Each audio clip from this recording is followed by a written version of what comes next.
زیادہ تر لوگوں کے نزدیک یہ ہے کہ اگر کسی نے نشہ نہیں کیا آج یا کل گزرے ہوئے اور پچھلے 3 دن یا 1 ہفتہ تو ٹھیک ہو گیا. یہی مطلب ہے یا کچھ اور ہے مطلب؟ جی کون سی اذیت؟ کوئی جیسے کہ ایبسٹیننس آ گئی ہے لیکن اس کے بعد موڈ خراب ہے، ایگریشن ہے، وہ سب برداشت ہو رہا ہے کہ چلو نشہ چھوڑ دیتا ہے، ٹھیک ہے ساتھ ہی برداشت کر لواں گے. زیادہ فوکس کس چیز پہ ہوتا ہے؟ نشہ نہ کرنے پہ. اور وہ جو اندر کی کیفیت ہے یا احساس ہے یا جو فیلنگ ہے، اگر وہ بیمار ہے اور وہ فیلنگ تکلیف دے رہی ہے، وہ ڈپریشن ہے، تو پھر ابھی مسئلہ حل نہیں ہوا. اگر کریونگز ہیں جو کہ بار بار بے چین کرتی ہے، تو ٹھیک ہونے کا مطلب جو کہ سبجیکٹیو ہے، سبجیکٹیو مطلب ٹھیک ہونے کا کچھ اور ہے، آبجیکٹیو کچھ اور ہے. آبجیکٹیو کا مطلب یہ ہے کہ اگر ہم کہتے ہیں کہ بندے نے 6 مہینے سے نشہ نہیں کیا تو یہ آبجیکٹیو ہے. یعنی آبجیکٹیو وہ چیز ہوتی ہے جسے ناپا جا سکے، جسے تولا جا سکے، جسے دیکھا جا سکے، جس کے بارے میں کوئی ابہام نہ ہو. لیکن جو اندر کی بات ہے، جو تکلیف اندر ہوتی ہے، جو بنیادی وجہ ہے نشہ شروع کرنے کی، فیلنگز کا بیمار ہونا، فیلنگز کا اچھا نہ ہونا، ڈپریشن ہونا، انگزائٹی ہونا اور جذباتی طور پر پریشانیاں ہونا، تو وہ چیزیں بھی سبجیکٹیو ہیں، پر وہ چیزیں بھی تو ہم اکاؤنٹ فار کرنی چاہیے نا. اور بہت ساری چیزیں ہیں جن کو ہم آہستہ آہستہ ٹینجیبل بنا رہے ہیں. دنیا میں بہت ساری چیزیں ہیں جن کو ہم ٹینجیبل بنا رہے ہیں. مجھے بتائیے کہ آج کا روزہ کتنے وقت پہ افطار ہوگا؟ 6:45 ٹھیک یا 6:46؟ ہم اس طرح بات کر رہے ہیں. کیا 500 سال پہلے ہم ایسے بات کر سکتے تھے؟ نہیں. تو کیا ہوتا تھا کہ روزہ کب افطار ہوتا تھا؟ جب سورج غروب ہوتا تھا. اور یہ اتنا آبجیکٹیو نہیں ہے. اگر بادل آئے ہوئے ہیں یا آپ کسی ایسی جگہ پر ہیں جہاں سورج جو ہے وہ نظر ہی نہیں آ سکتا، کوئی سامنے پہاڑ ہیں یا کچھ اور چیزیں ہیں، تو کسی بھی علاقے میں جیسے آج ہم کہتے ہیں کہ 6:46 پر آج کا روزہ افطار ہوگا، تو یہ جو ٹائم ہے، ٹائم پہلے سبجیکٹیو ہوتا تھا. لوگ کہتے تھے شام کو ملیں گے. آج لوگ کہتے ہیں کہ ان کی فلائٹ 7:01 پر ہے. تو یہ فرق آ گیا نا. تو ٹائم کو انہوں نے پہلے گھنٹوں میں تقسیم کیا. شروع میں ہم کہتے تھے کہ صبح، دوپہر، شام. پھر ہم نے اس کو سہ پہر، آفٹرنون اور اس طرح کے نام دینے شروع کیے. پھر ہم نے کہا کہ 6 بجے، 5 بجے، 7 بجے، اس طرح. پھر منٹوں کی باری آئی. پھر اس کے بعد سیکنڈوں کی باری بھی آئی. پھر سیکنڈوں کو بھی فردر تقسیم کر لیا گیا. تو ٹائم جیسی چیز کو ٹینجیبل بنا دیا گیا. کیا آپ کا خیال ہے کہ ریکوری کو ٹینجیبل بنایا جا سکتا ہے؟ ٹینجیبل کا مطلب یہ ہے ناپا جا سکے. جیسے کہ ٹائم اب ٹینجیبل ہو چکا ہے، تو ہم امید کر سکتے ہیں کہ کچھ سالوں بعد نہیں، ان دی لانگ رن تو پھر جو لوگ مستقبل میں آئیں گے وہ فائدہ اٹھائیں گے نا. ہمیں تو ابھی فائدہ اٹھانا ہے. اور ابھی ہم اس کو ٹینجیبل کیسے بنائیں، چیزوں کو قابل پیمائش کیسے بنائیں، ناپنا، تولنا، دیکھنا. یہاں بہت ساری چیزیں ہیں جن کو ٹینجیبل بنایا جا سکتا ہے. اگر کوئی کھانا اصرار کرتا ہے کہ میں اوپر کمرے میں ہی کھاؤں گا اور مجھے ڈسٹرب نہ کریں اور دروازہ بند کر کے رکھوں گا اور گھر میں مہمان آئے تو نہیں ملوں گا، تو اس کا مطلب کیا ہے؟ ابھی فیلنگز بیمار ہیں. آپ نے بھی یہ بات کہی تھی کہ یہ چیز کہ نشہ چھوڑ دیا ہے خالی یہ واحد چیز نہیں ہے جو کہ ہمیں یہ دکھائی دے کہ ہماری منزل ہم نے حاصل کر لی ہے. چاہے نشہ 5 سال کے لیے کوئی چھوڑے، چاہے نشہ 10 سال سے چھوڑا ہو، ایسے لوگ دنیا میں موجود ہیں جنہوں نے 25-30 سال تک بھی نشہ نہیں کیا پر وہ تندرست نہیں تھے. جی فیلنگ جو بیمار ہے یہ ٹھیک ہو سکتی میں آپ ہی سے اس کا جواب پوچھتا ہوں کہ نارملی کبھی کبھی آپ افسردہ ہوتی ہیں اور پھر آپ خوشباش ہو جاتی ہیں، تو ہوتا ہے نا ایسے کہ 2-4 دن کسی وجہ سے آپ اداس ہو گئیں، افسردہ ہو گئیں، اور اس کے بعد آپ ٹھیک ہو گئیں. اور بھی لوگ ہیں دنیا میں جو میں پیشنٹ کے حوالے سے بات کر رہا ہوں. ہاں، پیشنٹس کے حوالے سے ہی ہم بات کر رہے ہیں کہ جیسے ہمارے جسم میں تندرستی کا ایک پہلو ہے، اسی طرح ہماری سوچ میں اور احساس میں بھی تندرستی کا پہلو ہے. اور ہم ہر روز اس کیفیت میں سے گزرتے ہیں کہ رات کو اگر ہم بہت ڈپریشن بھی محسوس کر رہے ہوں تو صبح اٹھتے ہوئے ہم اچھا محسوس کر رہے ہوتے ہیں، اور دوپہر کو پھر کوئی ہمیں تنگ کرتا ہے تو پھر ہم برا محسوس کرتے ہیں.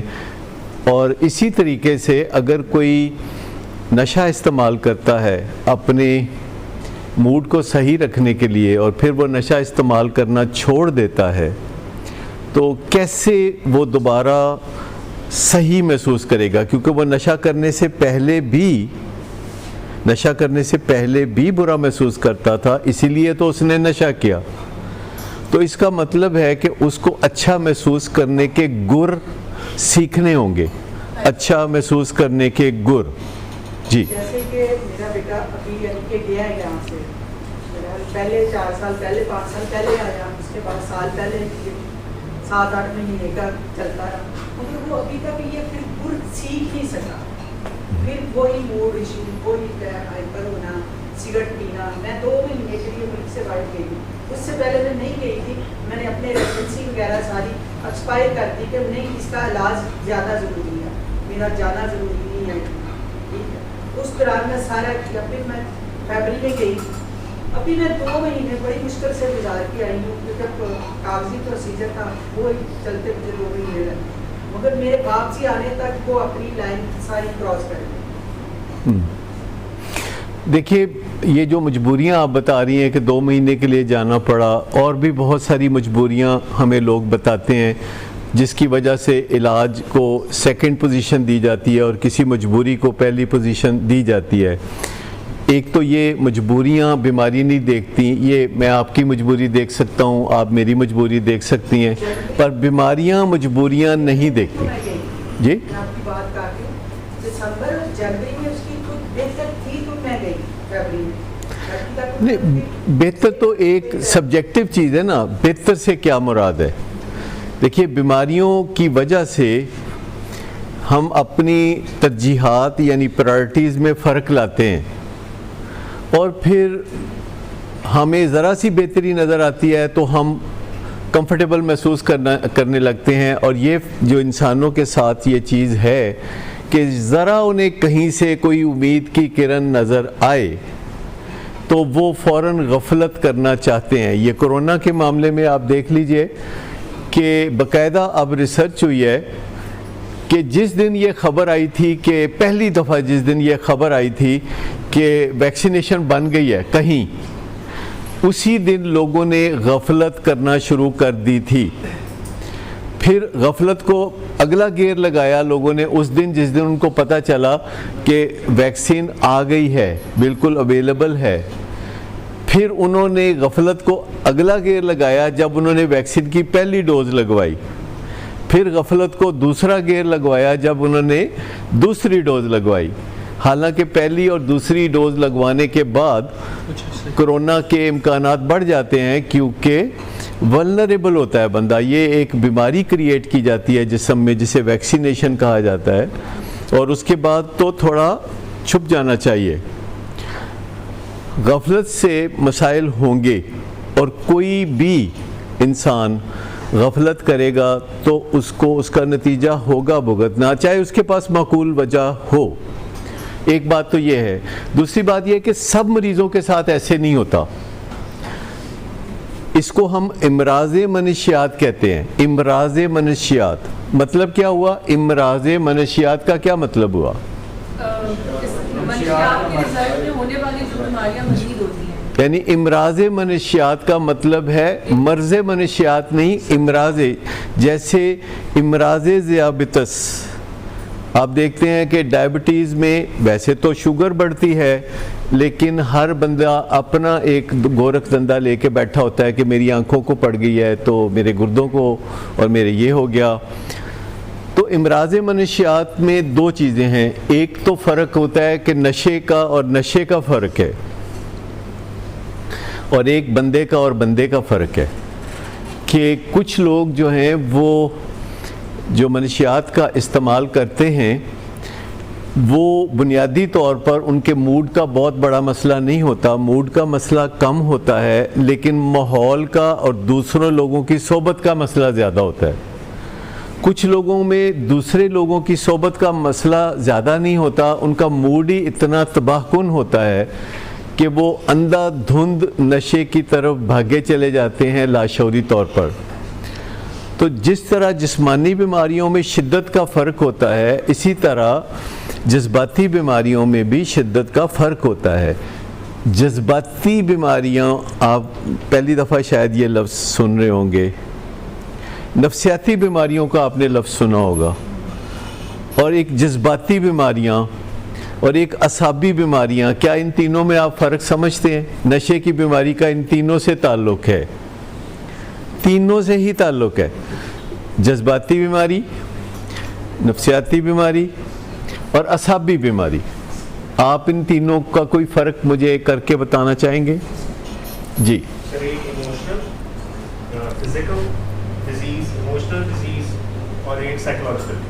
یہ تو آپ نے انگریزی ترجمہ کر دیا کوئی اور ایسے ٹھیک کیا آپ نے، آلموسٹ ٹھیک ہے، لیکن میں چاہوں گا کہ کوئی اور اردو میں ہی بتا دے کہ جذبات، نفسیات، اعصاب۔ جذبات جو ہے وہ ہماری خوشی، غمی جیسے جذبوں کے اوپر اگر اثر آ رہا ہے اور ہم اس کو صحیح طرح سے نہ مینیج کر پا رہے ہیں، نہ ایکسپریس کر پا رہے ہیں، تو وہ جذباتی بیماری کی ہیڈنگ میں آئے گا۔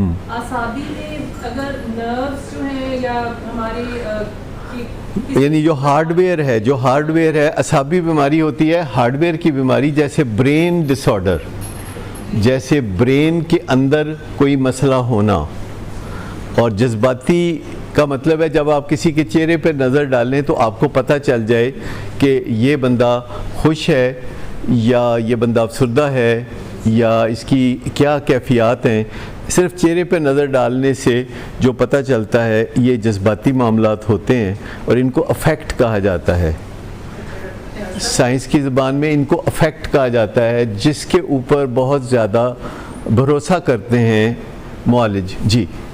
اگر بچہ سگریٹ پیتا ہے مگر موڈ کو صحیح رکھنے کے لیے کیا اس کو ساتھ میڈیسن دے سکتا ہے؟ جب وہ سگریٹ پیتا ہے تو وہ موڈ کو صحیح رکھنے کے لیے پیتا ہے نا۔ پہلے تو اس کا بھروسہ ہونا چاہیے پراپر میڈیسن کے اوپر، ڈرگز کے اوپر نہیں، میڈیسن کے اوپر۔ ڈرگز وہ ہوتی ہیں جو کہ وہ خود سے چناؤ کرتے ہیں، اور ان میں کچھ اللیگل ہوتی ہیں، کچھ لیگل ہوتی ہیں۔ میڈیسن وہ ہوتی ہے جو پرسکرائبڈ بائی اے فزیشین ہو، خاص مقدار میں، خاص مدت کے لیے، اندھا دھند نہیں، اللہ طول نہیں۔ لیکن اگر کوئی سگریٹ پیتا ہے تو اس کا مطلب ہے کہ اس کا بھروسہ اب بھی ڈرگز پہ زیادہ ہے، اور اس کا ایمان ابھی علاج پر نہیں آیا، تو اسے زیادہ ضرورت ہے کہ وہ سٹرکچر میں آئے اور علاج میں آئے۔ جب آپ باہر گئیں تو آپ نے جو ذمہ داری اٹھائی ہوئی تھی اپنے سر پر، تو وہ آپ نے کسی کو سونپی؟ جب میں بہن بھائی تھے آئے ہوئی شادی شدہ آئے ہوئے تھے مہمان تھے، اور ان کو اسے لگا کہ میرے اوپر کوئی نظر رکھنے والا نہیں ہے، ان کو میں باقی سے سب پر بڑھا تو میں دبا لیتا ہوں، ویسے تو دبا ہمیں بھی لیتا ہے، نہیں، یہ سارے منفی سائن ہیں نا، وہ کیوں آپ کو دبائے؟ وہ آپ کو کیوں دبائے؟ سب سے پہلی بات تو یہ ہے کہ اگر کوئی ڈیفالٹر ہے تو وہ کیوں دبائے؟ سب سے پہلی تو نظر ہونی چاہیے اس چیز پہ کہ اگر کوئی ڈیفالٹر ہے تو وہ دباتا کیوں ہے؟ سب سے وجہ اس کی یہ ہے کہ وہ بہت عرصے تک پہلے کام کرتا ہے اور آپ کو بتاتا ہے کہ آپ ڈیفالٹر ہیں، آپ نے کوئی کوتاہی کی تھی، آپ نے کوئی کمی کمزوری کی تھی, آپ نے میرے حقوق نہیں پورے کیے تھے, آپ نے میرا خیال نہیں رکھا تھا, آپ نے بچپن میں مجھے پیار نہیں کیا تھا, آپ سب نے مل کے مجھے تباہ کر دیا ہے. تو پہلے وہ یہ بات اسٹیبلش کرتا ہے, اور زیادہ تر فیملی بار بار سننے کی وجہ سے مان لیتے ہیں, کیونکہ بار بار کہا جائے تو مان لیتے ہیں. جی, اور یہی ریزن ہوتا ہے کہ انسان ڈرگ پہ لگ جاتا ہے, کیونکہ اس کے ساتھ سلوک اچھا نہیں ہوتا, فیملی کے ساتھ بھی, اور فیملی بھی مطلب اتنا اچھا نہیں کر رہا. اس کی وجہ یہ ہوتی ہے کہ ایموشنل ایجوکیشن نہیں ہے. آج سے 25 سال پہلے ایموشنل ایجوکیشن کا لفظ ایجاد نہیں ہوا تھا. جیسے کمپیوٹر لٹریسی آپ نے سنا ہوگا, کچھ پچھلے 40 سال سے کمپیوٹر لٹریٹ ہونا, اسی طرح ایموشنلی لٹریٹ ہونا 25 سال سے پہلے کسی کو پتہ نہیں تھا, کسی کتاب میں نہیں لکھا تھا کہ ایموشنل لٹریسی بھی کوئی چیز ہوتی ہے. لٹریسی سمجھتے ہیں آپ؟ تعلیم, آگاہی.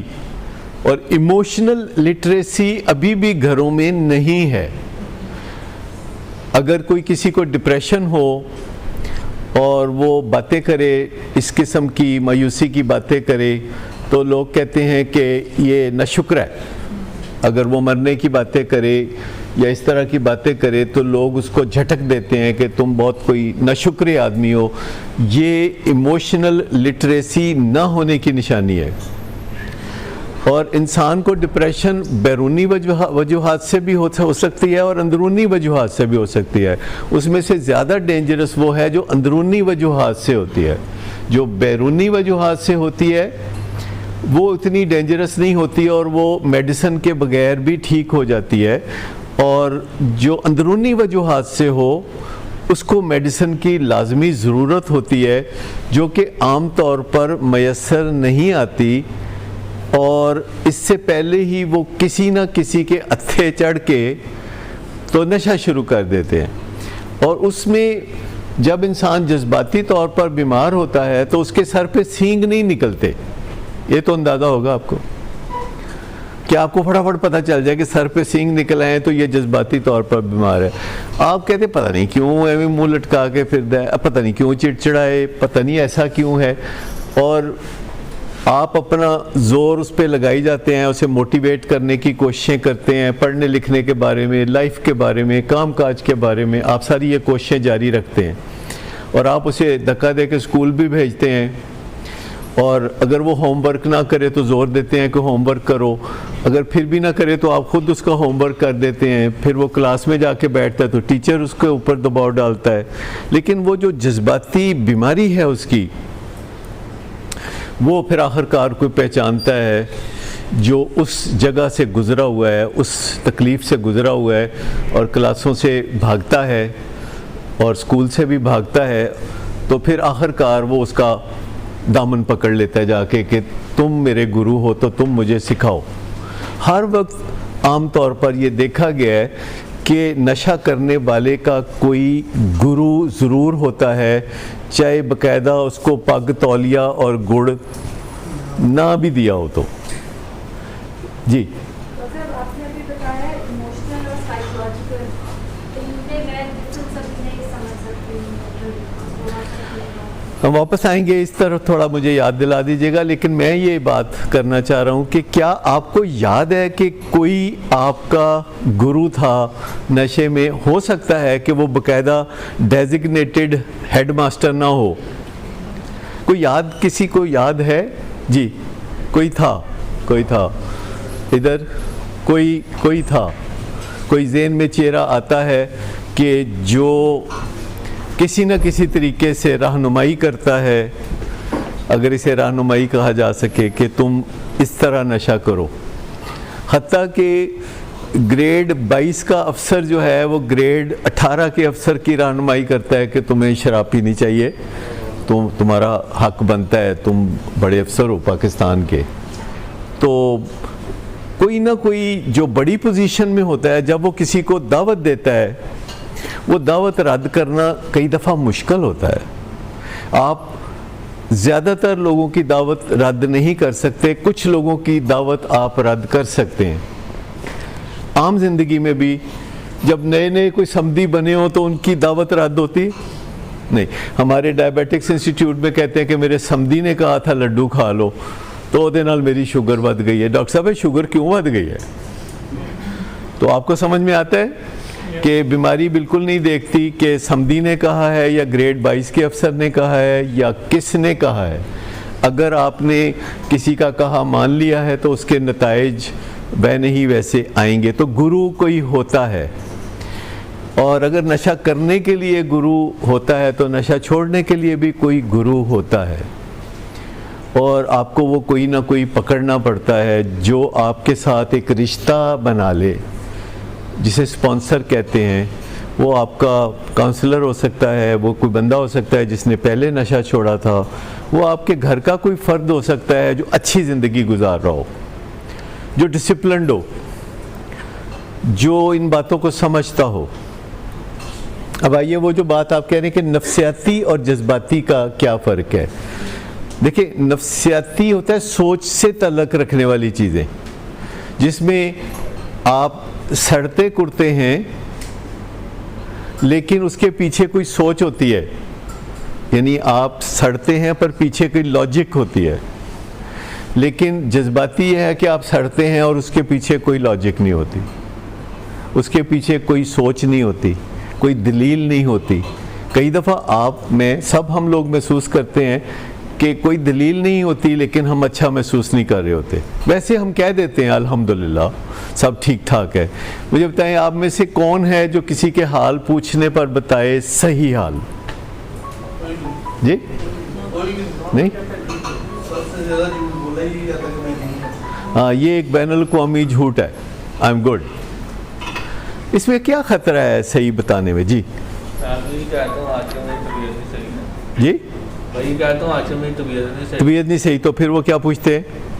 کیا ہونا ہے؟ ویسے علاج ہو رہا ہے. کیا علاج ہو رہا ہے؟ نہیں, وہ تو علاج کا تو انہوں نے پوچھا نہیں, پوچھا تو انہوں نے کہا ہوا کیا ہے. میں کہا ڈیزیز ہے, مجھے بائیپولر ڈس آرڈر ہے. ہاں, تو آپ کہتے ہیں کہ مجھے ایک سائیکیٹرک ڈس آرڈر ہے, میں نے نشہ چھوڑا ہے تو اس سے میں برا محسوس کرتا ہوں, نشے کی دوری مجھے کریونگ دیتی ہے. یا آپ یہ بھی کہہ سکتے ہیں, اگر کوئی آپ سے پوچھتا ہے کہ آپ کیسا محسوس کر رہے ہیں تو آپ کہتے ہیں کہ نہیں اچھا محسوس نہیں کر رہا, تو کیوں, کیا ہوا؟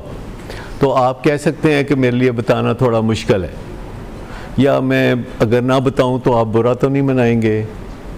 کیونکہ کئی دفعہ آپ نہیں بتا سکتے, اور چونکہ آپ نہیں بتا سکتے تو اس لیے آپ کہہ دیتے ہیں میں ٹھیک ٹھاک ہوں. جب آپ کہتے ہیں میں ٹھیک ٹھاک ہوں تو دوسرا بندہ کہتا ہے چلو پھر میرے نال شاپنگ تے چلو, تو اب آپ کو دل ہی بالکل نہیں چاہ رہا, وہ کہتے ہیں فلم پہ چلتے ہیں, چلو یہ کرتے ہیں, چلو وہ کرتے ہیں. تو جب آپ اپنا حال ٹھیک نہیں بتاتے تو دوسرے لوگ پھر آپ کو آگے کوئی بات کہہ دیتے ہیں کہ چلو پھر انہیں کرنے ہیں. تو اگر آپ سچ بتائیں کہ میں تھوڑا آج نڈال ہوں, یا آج میں تھوڑا ڈپریس ہوں, یا میں آج تھوڑا اذیت میں ہوں, وہ کہتے ہیں کہ کس گل دی اذیت ہے تانوں, تو آپ کہہ سکتے ہیں کہ میرے لیے کچھ بتانا مشکل ہے, کچھ ذاتی سی بات ہے, گھریلو بات ہے, میں بتا نہیں سکتا. اور اگر آپ بتا سکتے ہیں تو آپ بتا دیں. تو آپ کو سمجھ میں آ گیا کہ جذباتی معاملہ جو ہے وہ فیلنگ سے تعلق رکھتا ہے, نفسیاتی معاملہ جو ہے وہ لاجک سے تعلق رکھتا ہے, اور جو اعصابی معاملہ ہے وہ برین کے یعنی مغز کے ڈھانچے سے تعلق رکھتا ہے کہ وہاں خیر ہے کہ نہیں.